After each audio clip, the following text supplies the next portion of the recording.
कोकण मराठी साहित्य परिषदेचे जिल्हा मराठी साहित्य संमेलन 6 आणि 7 एप्रिलला मालगुणच्या कवी केशवसूत स्मारकात आयोजित करण्यात आले आहे.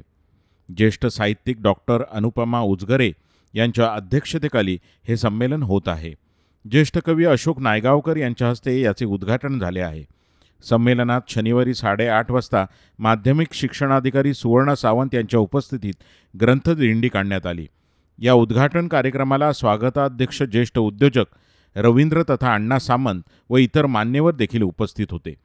संमेलनाचे स्वरूप जरी छोटेखानी असले तरी साहित्यातील दर्दी लोकांनी याला गर्दी केली होती. कोकण मराठी साहित्य परिषदेच्या रत्नागिरी जिल्ह्याचं तिसरं मराठी साहित्य संमेलन आज आमच्या या कविवर्य केशवसूतांच्या जन्मभूमीमध्ये आयोजित केलेलं आहे. अतिशय उत्तम साहित्यप्रेमीने एक पर्वणी 2 दिवसाची या ठिकाणी आम्ही आयोजित केलेली आहे. नामवंत साहित्यिक याच्यामध्ये सहभागी होणार आहेत. या संमेलनाच्या उद्घाटन म्हणून आदरणीय आम्हाला ज्या लाभलेल्या आहेत त्या ज्येष्ठ साहित्यिका डॉक्टर अनुपमा उजगरे मॅडम आहेत. त्याचप्रमाणे प्रसिद्ध हास्यसम्राट, प्रसिद्ध कवी, प्रसिद्ध लेखक आणि ज्येष्ठ साहित्यिक कवी अशोकजी नायगावकर हे या संमेलनाचे उद्घाटक आहेत. त्याचबरोबर अण्णासाहेब सामंत आमचे स्वागताध्यक्ष आहेत आणि त्याचबरोबर अनेक अरुण म्हात्रे असतील, आमच्या केंद्रीय अध्यक्ष नमिता कीर मॅडम आहेत, आमचे कार्याध्यक्ष प्रदीप ढवळ आहेत.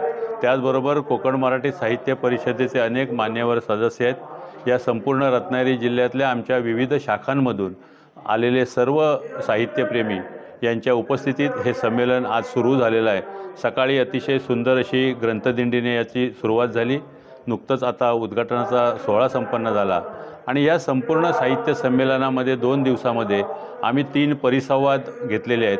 त्याच्यामध्ये अतिशय चांगले विषय याच्यामध्ये घेतलेले आहेत की पुस्तकं सांगतात खूप काही, या विषयावर आम्ही अनेक जणांना या ठिकाणी बोलतं करणार आहोत.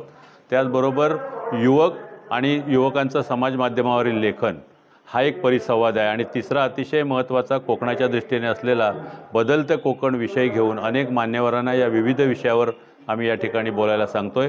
आणि त्याचबरोबर कवी संमेलन आहेत, परिसंवाद आहेत, सांस्कृतिक कार्यक्रम, आपल्या कोकणातली जी कला आहे ते सांस्कृतिक कार्यक्रम सादर होणार आहेत. असा हा संपूर्ण सोहळा 2 दिवस या ठिकाणी संपन्न होणार आहे. मी आपल्या माध्यमातून सर्व साहित्यप्रेमींना रत्नागिरीला विनंती करतो की आवर्जून आपण या 2 दिवस या ठिकाणी यावं, या कार्यक्रमाची शोभा वाढवावी. धन्यवाद.